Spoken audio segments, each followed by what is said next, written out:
Hello everyone, नमस्कार। आप भी तैयारी कर रहे हैं बैंक एग्जाम की और आपके सामने एक कंफ्यूजन बना हुआ है कि अर्थमेटिक्स सर मैंने बहुत बार पढ़ लिया है, लेकिन जैसे ही मैं मॉक लगाता हूँ मेरे नंबर नहीं आ रहे हैं और मैं डिमोटिवेट हो रहा हूँ। मेरे को समझ नहीं आ रहा है कि मेरे मार्क्स इंप्रूव नहीं हो रहे हैं। और ये समस्या लाखों लोगों के साथ है कि वो तैयारी कर रहे हैं और उनको समझ नहीं आ रहा है कि अर्थमेटिक को कैसे मजबूत करें। तो कुछ गलतियां हैं जो मैंने फिगर आउट करी है कि ये शायद 90% बच्चा है जो कर रहा है और इससे वो परिचित नहीं है। इसकी वजह से उसको अर्थमेटिक में दिक्कत ज्यादा महसूस हो रही है। आइए उन पे बात करते हैं। देखिए, अर्थमेटिक बेसिकली जो है आपका, वो काफी सारे चैप्टर का कॉम्बिनेशन है जिसमें percentage, profit loss, simple compound, ratio, time and work, profit loss, time and distance, तमाम तरह के टॉपिक शामिल है। पहला चैलेंज ये आता है कि सर शुरू कहाँ से करें। अगर मैं बिगनर हूं तो अर्थमेटिक को शुरू कहाँ से करूं। तो मैं एक छोटी सी बात आपको बताता हूं कि जो पूरा अर्थमेटिक है बच्चों, वो दो मजबूत पिलर पे टिका हुआ है। पहला पिलर है इसका परसेंटेज और दूसरा पिलर है इसका रेशियो। तो एक्चुअल में क्या है कि काफी सारे अर्थमेटिक में अगर आप देखोगे जितने भी टॉपिक हम पढ़ते हैं उनमें इन दो टॉपिक का सबसे ज्यादा इस्तेमाल होता है। यूं कहें तो ये दो इसके मजबूत स्तंभ हैं, दो मजबूत पिलर हैं।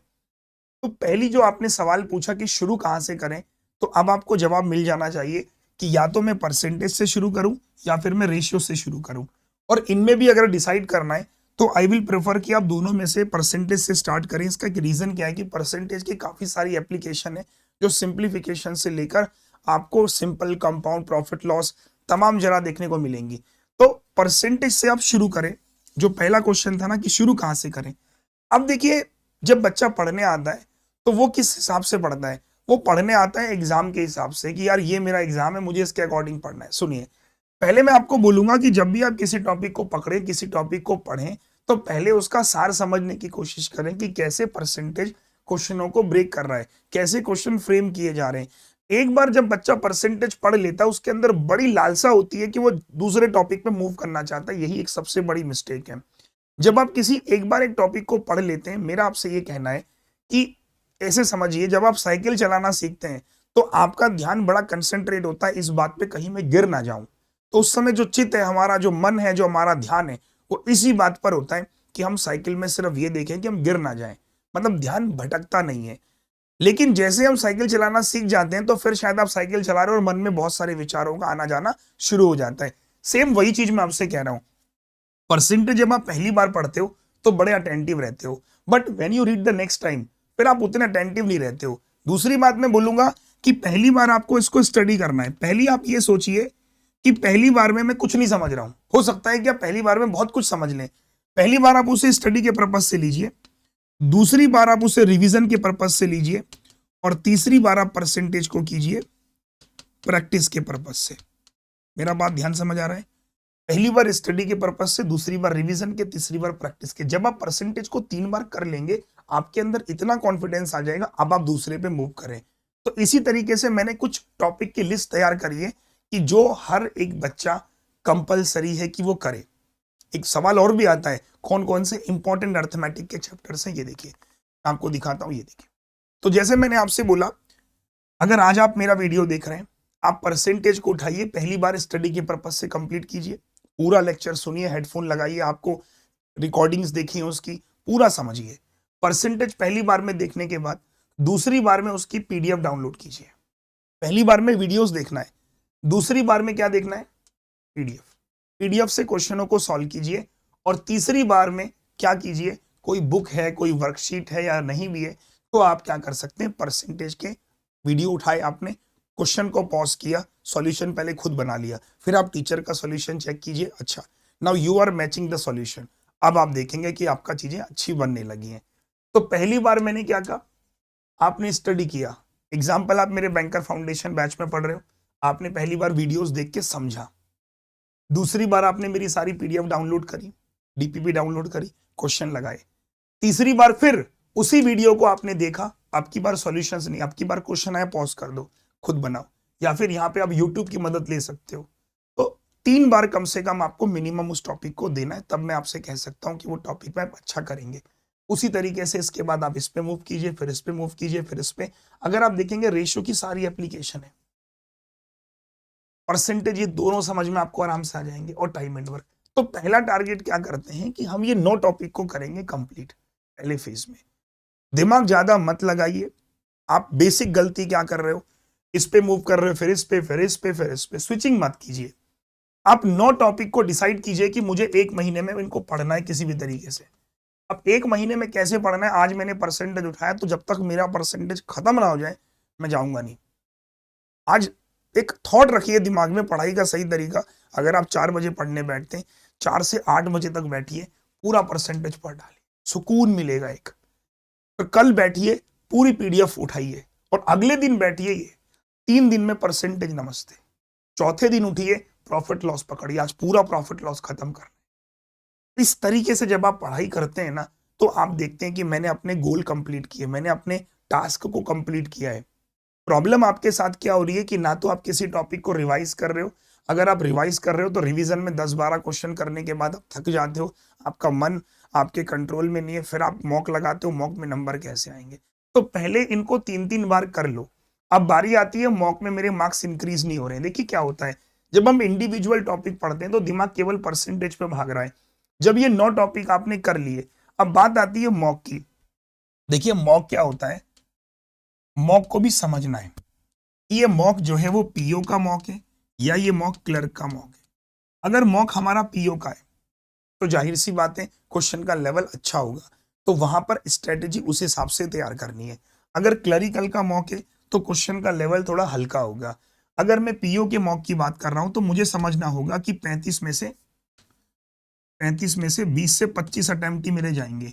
तो यहां पर मेरी एक्सपेक्टेशन क्या होनी चाहिए कि 20-25 अगर अटेम्प्ट जा रहे हैं तो 10 मेरा स्पीड मैथ्स होगा, 10-12 मेरा डीआई बनेगा और 5-6 क्वेश्चन ही अर्थमेटिक के बनेंगे। तो ये स्वीकार भी करना है, ये एक्सेप्टेंस भी रखनी है कि पीओ के मॉक में आप पूरे की पूरे अर्थमेटिक नहीं बना पाएंगे। ये एक्सेप्टेंस अगर नहीं आएगी तो वो परेशानियां खुद को करने लगोगे, फ्रस्ट्रेशन होने लगेगी। अगर क्लरिकल का मॉक कर रहे हो तो क्लरिकल के मॉक में आप देखोगे कि अर्थमेटिक को पूछने का तरीका काफी सरल होगा, 1 लाइनर क्वेश्चन होंगे और आप विदाउट पेन पेपर भी कुछ क्वेश्चन बना रहे होंगे। तो वहां एक्सेप्टेंस रखनी है कि यहाँ मैक्सिमम कर सकते हैं, यहाँ पे 35 में से 20-25 तक मैं पहुंच रहा हूँ, एक अच्छा अटेम्प्ट है। तो 2 बातें हैं, मेरे मॉक में नंबर नहीं आ रहे, मेरे नंबर नहीं आ रहे, कितने नंबर नहीं आ रहे, मेरे 10 नंबर आ रहे हैं। तो 10 नंबर क्यों आ रहे हैं, क्योंकि शायद मेरा स्पीड मैथ्स भी खराब है और मैं दोष किसको दे रहा हूं, अर्थमेटिक को। यह भी समझना होगा कि क्या हो सकता है कि मेरा स्पीड मैथ्स, मेरा डीआई, अर्थमेटिक तो तीसरे उस पे स्थान पे लिया हमने। तो समझना होगा क्या स्पीड मैथ्स को जितना समय देना चाहिए उतना दे रहा हूं। अगर ये ऑन टाइम हो रहा, ये ऑन टाइम हो रहा, ये ऑन टाइम नहीं हो रहा, इस पे फिर काम करेंगे। पता लगा हम यहां तक पहुंच ही नहीं पा रहे, तो ये के तो खराब है ही, लेकिन ये दोनों भी खराब है। ये ठीक वही बात है, आप कह रहे हो कि मैं पढ़ नहीं पा रहा हूं, मेरे पास समय नहीं है। लेकिन दूसरी बात यह है कि समय क्यों नहीं है, क्योंकि आप सुबह लेट सो के उठ रहे हो।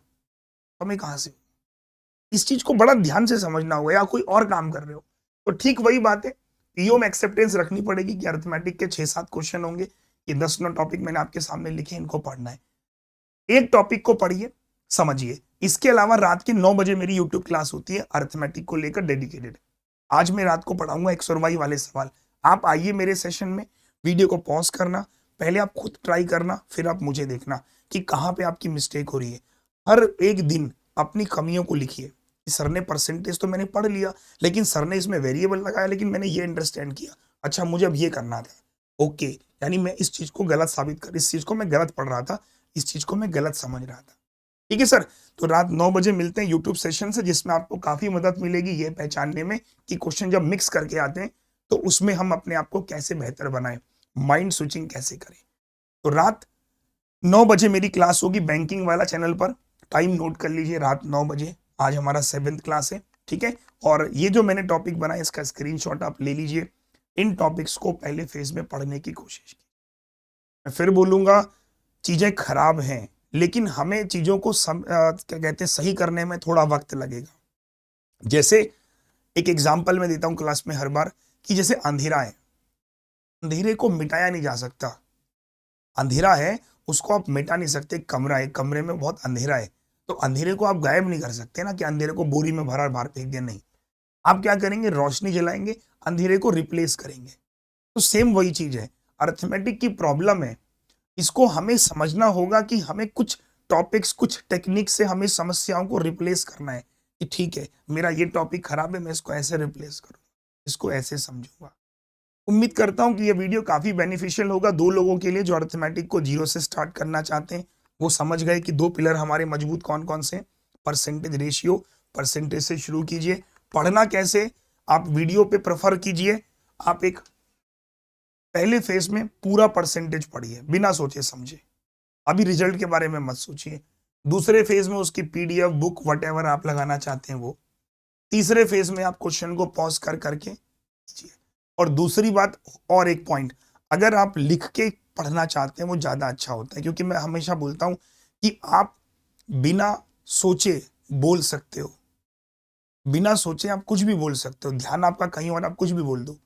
लेकिन जब आपका ध्यान होगा, बिना ध्यान के आप लिख नहीं सकते। इसलिए लिखने का जो प्रावधान है वो इसलिए अच्छा माना जाता है कि जब आप किसी चीज को लिखेंगे तो शायद आप फोकस करेंगे, क्योंकि बिना फोकस के आप लिख भी नहीं सकते। मैं आपसे बोलूं 10 लाइन लिख दीजिए, आपको सोचना पड़ेगा, आपको ध्यान को कंसंट्रेट करना पड़ेगा, आपको मन को क्या करना पड़ेगा, शांत करके सोचना पड़ेगा। इसीलिए कहा जाता है कि पढ़ाई अगर लिख लिख के की जाए तो ज्यादा सक्सेसफुल मानी जाती है, क्योंकि लिख के आप अपने मन को और अपने ध्यान को एक जगह बैठा के उसे लिख रहे हो। और जब कुछ भी बोल रहे हो तो दिमाग पता चल रहा किसी और का ख्याल आ रहा है और आप बोल रहे कुछ और रहे हो। तो बोल तो आदमी कुछ भी सकता है बिना ध्यान किए भी, लेकिन इसलिए मैं हमेशा बोलता हूँ कोई चीज आप पढ़ो उसे लिखो भी, लिखोगे तो एटलीस्ट फोकस रहेगा, है ना। चलिए, उम्मीद करता हूं कि ये वीडियो अच्छा लगा। अगला वीडियो आपको किस टॉपिक पर चाहिए बताइएगा। मैं अरुण सिंह रावत आपके इस बार बैंक एग्जाम में जितने भी समस्याएं हैं, जितने भी डाउट्स हैं, सारे डाउट्स इसी प्रकार लेने वाला हूं शॉर्ट वीडियो के माध्यम से।